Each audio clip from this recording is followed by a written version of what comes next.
Recientemente se publicó el decreto legislativo 1384 que permite que las personas con discapacidad puedan ejercer plenamente sus derechos de manera autónoma sin la necesidad que otra persona los represente. Y es que hasta hace poco ellos no podían decidir sobre temas tan vitales como por ejemplo su lugar de residencia, comprar o alquilar su propiedad, casarse o ejercer el voto. Asimismo, el Congreso de la República está aprobando proyectos de ley que buscan beneficiar a las personas con discapacidad, como el que justamente promueve el acceso a las tecnologías de apoyo.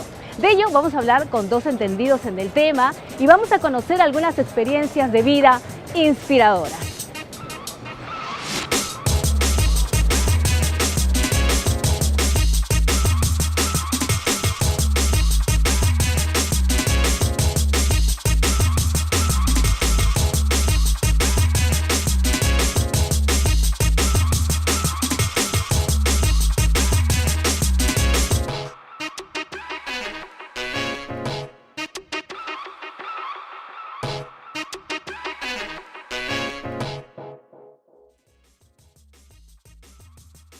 Realmente era terrible, me cerraban las puertas en las narices. Yo salía de mi última clase a las 10, 10 y media de la noche. ¿Te imaginas que a veces recién podía abordar un carro a cerca de las 12 de la noche? Era una crueldad sin límites. Hasta tenía que buscar ayuda de un motorizado para que me haga subir a los... Es realmente cruda la realidad.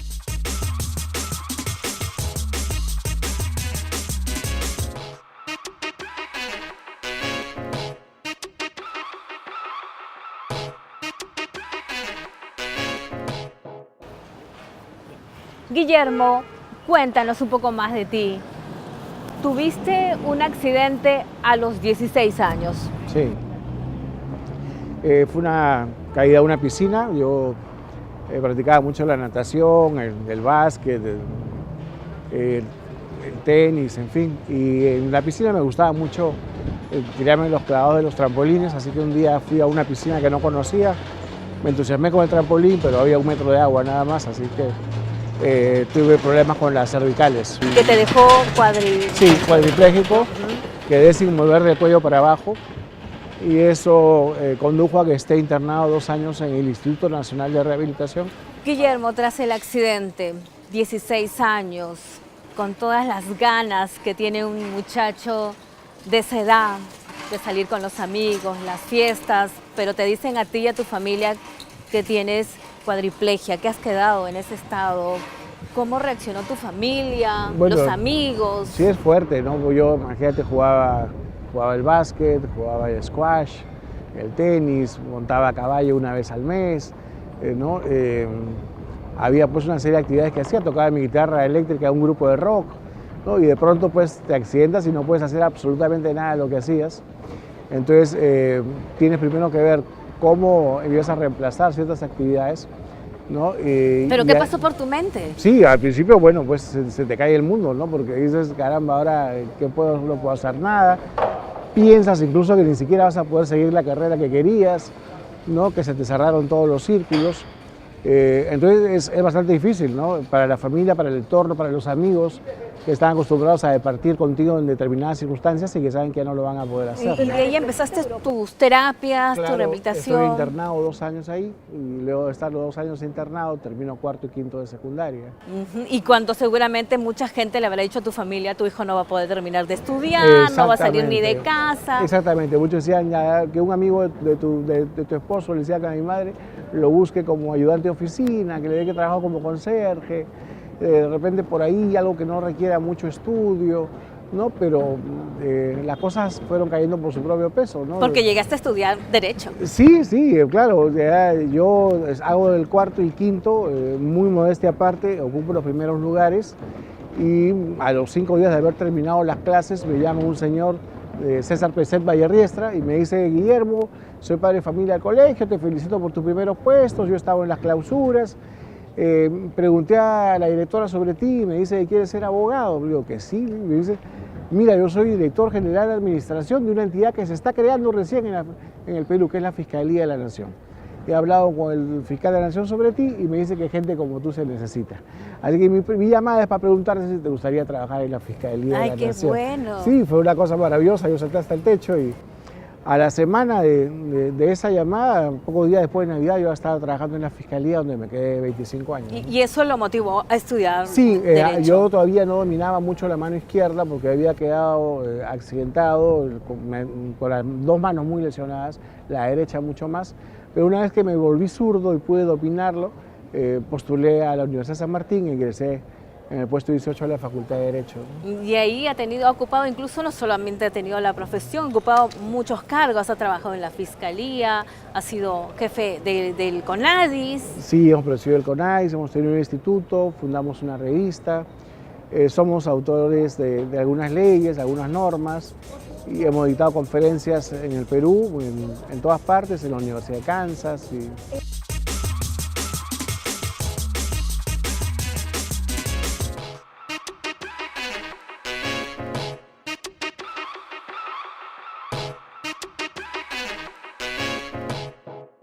Según la Ley General de la Persona con Discapacidad, toda persona que presente una deficiencia, ¿no?, que le impida realizar las labores cotidianas, normales de la vida diaria, que restrinja de alguna manera sus facultades, es una persona con discapacidad. Actualmente hay una ley para las personas con discapacidad. Nosotros tenemos una Ley General de la Persona con Discapacidad, que es la Ley 29972, que reemplaza a la Ley General que hubo, que fue la primera, la 27050, ¿no? Y esta nueva ley vigente se encuentra subsumiendo y recogiendo todos los preceptos de la Convención de las Naciones Unidas sobre los derechos de las personas con discapacidad del 2007, ¿no? Uno de los derechos que contempla esta ley es el derecho a la accesibilidad física. En eso, ¿qué se entiende por ello y si hemos avanzado? Bueno, sí, la eliminación de las barreras arquitectónicas, urbanísticas, es realmente esencial, porque nos va a permitir desplazarnos y al desplazarnos nos visibilizamos. Si nosotros vamos a un centro de trabajo, a un centro de estudios, a un hospital donde no vamos a encontrar baños adaptados o vamos a encontrar muchas escaleras en lugar de rampas o vamos a encontrar de repente que no hay ascensores, nos vemos pues disminuidos en nuestras potencialidades y nuestras facultades de poder realmente desenvolvernos e incluirnos socialmente, ¿no? Ahora, más allá de las barreras físicas que son muy importantes, también hemos ya iniciado un trabajo para tratar de disminuir las comunicacionales. Estas nuevas tecnologías deberían servir para que ellos puedan desarrollarse. En nuestro país todavía estamos atrasados, sí, rezagados en bueno, ese el aspecto. Congreso dio una ley importante que fue la ley 30669, que habla del acceso y la facilitación de las nuevas tecnologías a favor de las personas con discapacidad. Entonces, lo que queremos es primero que esta ley se difunda, que mucha gente no la conoce, ¿no? Y luego que las entidades responsables del Estado doten de estas tecnologías a las personas con discapacidad para facilitar su calidad de vida. Mira, Raquel, por ejemplo, en Canadá, en Estados Unidos, no vamos a aspirar tan rápido a tener lo mismo, pero el seguro social le da una silla eléctrica a la persona que queda con una discapacidad física y se la renuevan cada 2 años. Acá somos muy pocos los que tenemos la bendición de gozar de una de ellas, pero deberían tenerla todos, ¿no? Entonces, si aún no podemos aspirar a eso, por razones presupuestarias, en fin, por lo menos que las manuales, los corsés, los bastones, etcétera, sí lleguen en forma oportuna y con calidad, ¿no?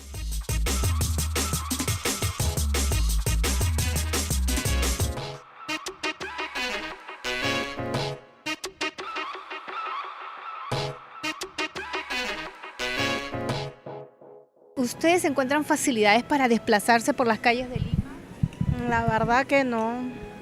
Hay muchas que no tienen ¿cómo se llama? Para subir la silla de ruedas, no, como usted ve ahí las veredas están en mal estado, entonces muchos huecos, entonces no hay facilidad para realmente desplazarse en silla de ruedas.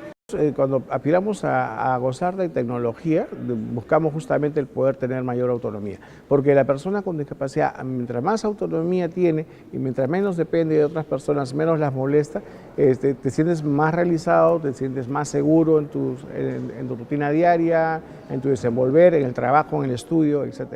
En el canal del Congreso tenemos, ¿no?, el canal del Estado, da un intérprete, como las personas que trabajan con las señas, pero no todos, ¿no? No todos, realmente algo bastante preocupante. Por ejemplo, hubo esta elección para candidato a la alcaldía de Lima, ¿no? Que concitó gran interés esta rueda de debates, ¿no? de exposición de motivos y de programas de gobierno.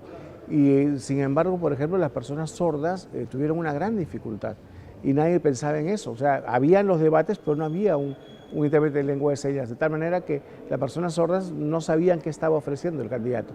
Ese ejemplo sirve de muestra para ver cómo, por ejemplo, el acceso a la información y a la comunicación de un colectivo tan importante peruano se ve restringido. ¿Pero por qué? ¿Por qué hay esa resistencia? Yo pienso que no toman en cuenta al tema, porque a un canal de televisión privado no le va a salir muy caro de contratar por 2 horas a un intérprete de lenguaje de señas. Entonces hay un tema de voluntad, hay un tema de visibilizar el tema, hay un tema de querer hacer las cosas, ¿no?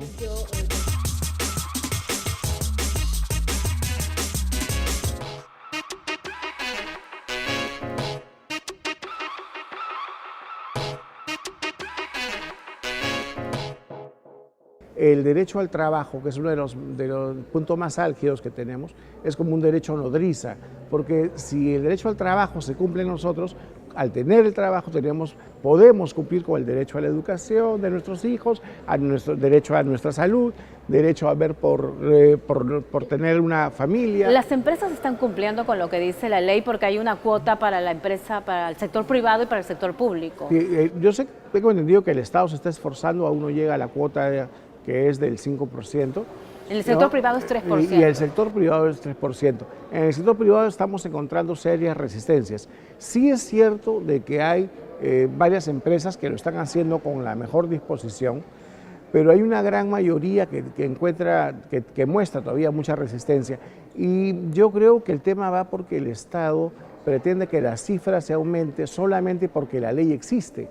Y eso no es así, porque a la parte de la ley tiene que haber otros elementos importantes, como por ejemplo la difusión de buenas prácticas, ¿no? La difusión de experiencias exitosas, ¿no? El Estado tiene que promover lo bien que ha habido, que le va a algunas empresas que están contratando personas con discapacidad, los buenos resultados que están teniendo como personal de trabajo personas con discapacidad.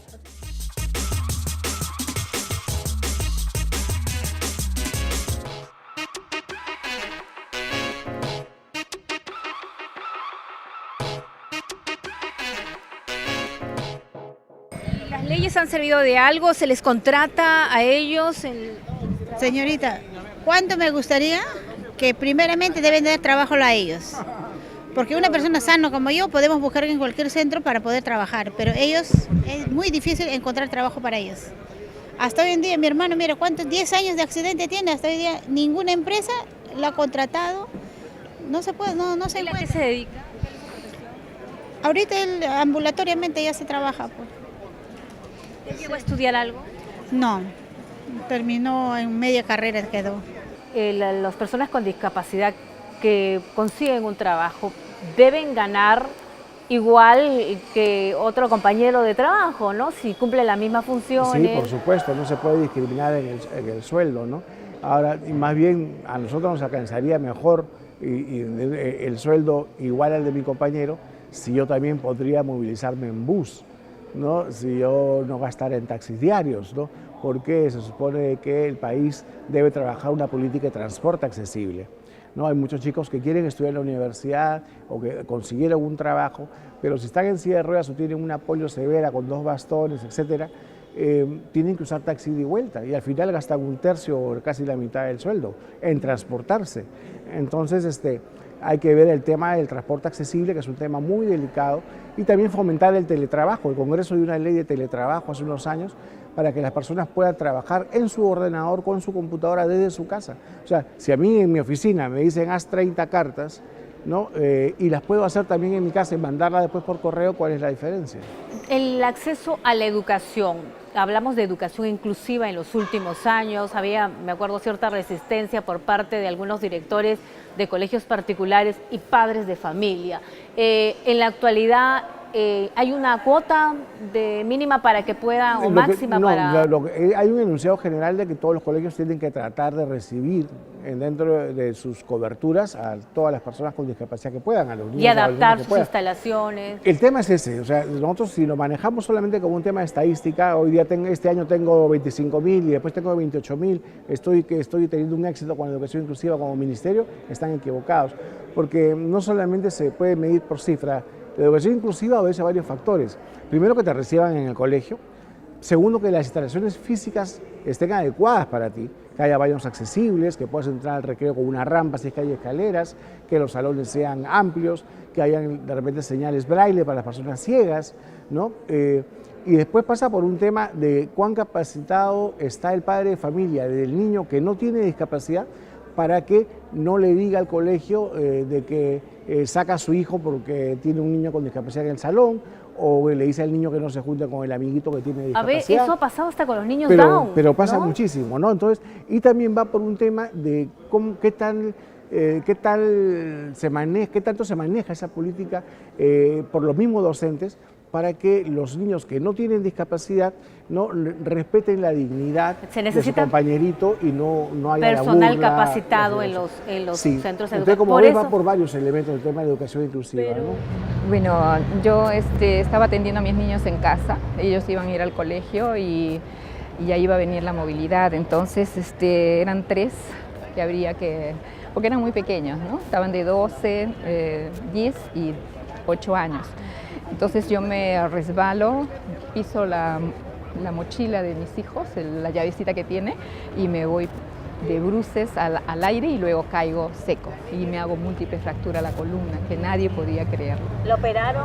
Y pensaron los médicos que era osteosporosis que tenía y no tenían osteosporosis. Entonces me dijo que era la posición con la que me había caído. Me hice una múltiple fractura, luego me operaron, pero lamentablemente me hicieron una fístula medular que yo segregaba el líquido raquídeo.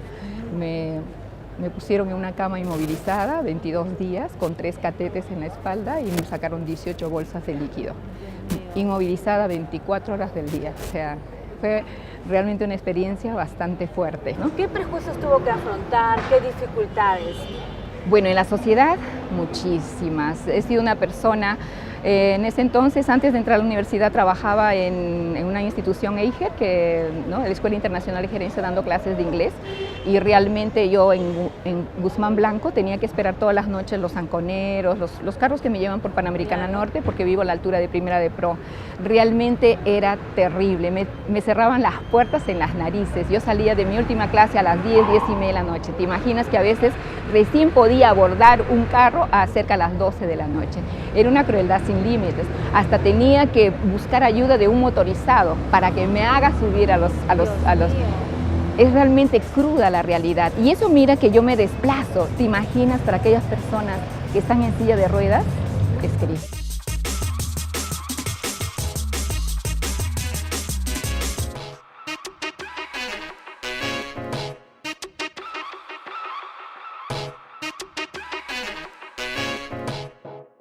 ¿Usted tiene facilidades para desplazarse por las calles de Lima? No, algunas partes no, porque ahí las veredas están tan huecos. Puertas también están abiertas. Bueno, pues así estamos, esa es la realidad. ¿Y cuenta con apoyo? ¿El público es solidario? Será pues 5%. 5%. Sí. No quieren ayudarlo a veces. No, sino que parece que están con la obra, ¿no? Muy pocas calles hay para discapacitados.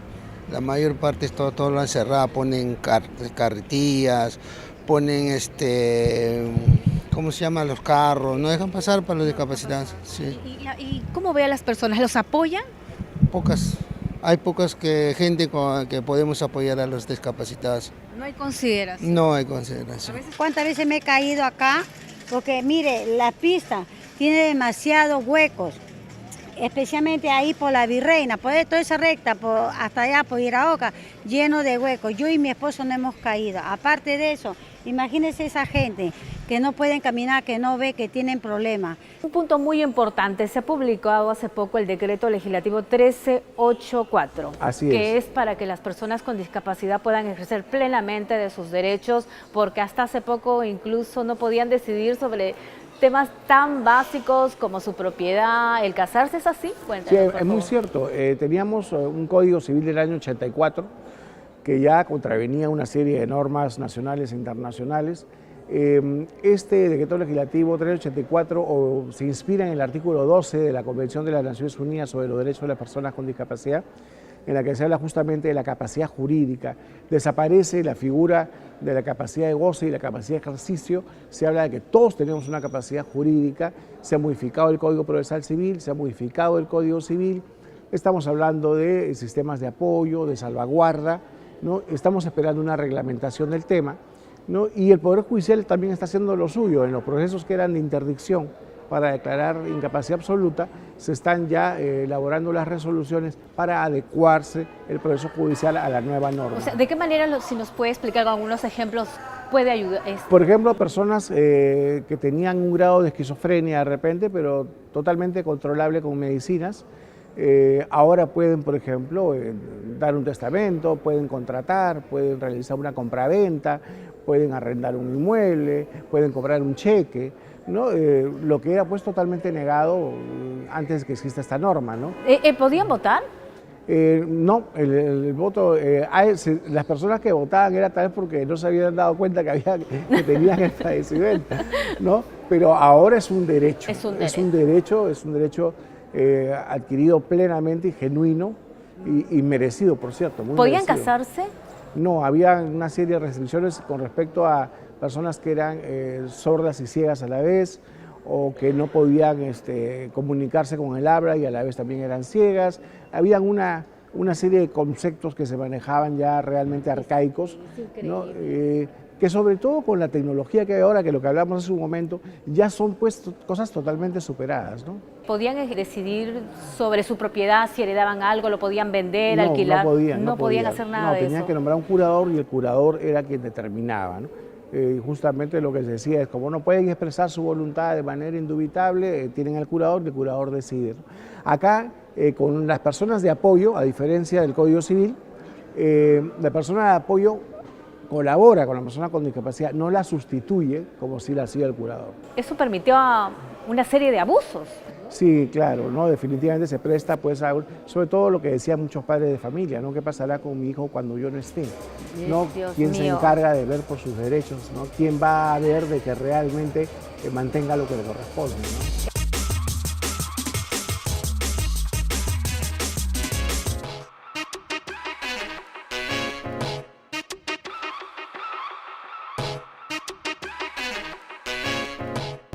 Porque la sociedad a veces no entiende. A veces lo marginan mucho. Bueno, no todos, pero el grueso de la sociedad sí. ¿Qué tipo de prejuicios y estereotipos se tienen que encontrar o afrontar las personas con discapacidad a diario? Bueno, yo creo que se resume en que las personas se concentran más en lo que no puedes hacer y no en lo que sí puedes hacer. Y lo que nosotros queremos transmitir es que se fijen en nuestras potencialidades y no en nuestras limitaciones, en nuestros talentos y no en nuestros impedimentos. Ese cambio de chip es bastante difícil aún, ¿no? Pero si la gente empieza a darnos la oportunidad de poder demostrar cuán útiles podemos ser y para poder participar activamente en la sociedad, pues van a ver que los resultados son distintos y que hay personas con discapacidad que lo hacemos muy bien. ¿Habrás escuchado comentarios cuando comenzaron a salir juntos? Ah, sí, de todo tipo, ¿no? ¿Cómo vas a salir con una persona así? Piensa en cómo será cuando seas mayor, ¿no? Pero todo fue fluyendo de una manera maravillosa, ¿no? Y comencé a descubrir que Guillermo me enseñó que la discapacidad se lleva en la mente. Siendo realistas, en la actualidad las personas con discapacidad no pueden ejercer plenamente sus derechos en igualdad de condiciones que las demás personas. A las barreras físicas que encuentran en nuestras ciudades se suman las barreras legales, los prejuicios y los estereotipos. Recuerde que el desarrollo de un país se logra con la suma de habilidades y talentos de toda su población, con el respeto de los derechos de todas las personas. Recuerde que puede ver nuestro programa a través de nuestra cuenta en Facebook, Congreso Televisión, y a través de nuestro canal en YouTube. Hasta la próxima.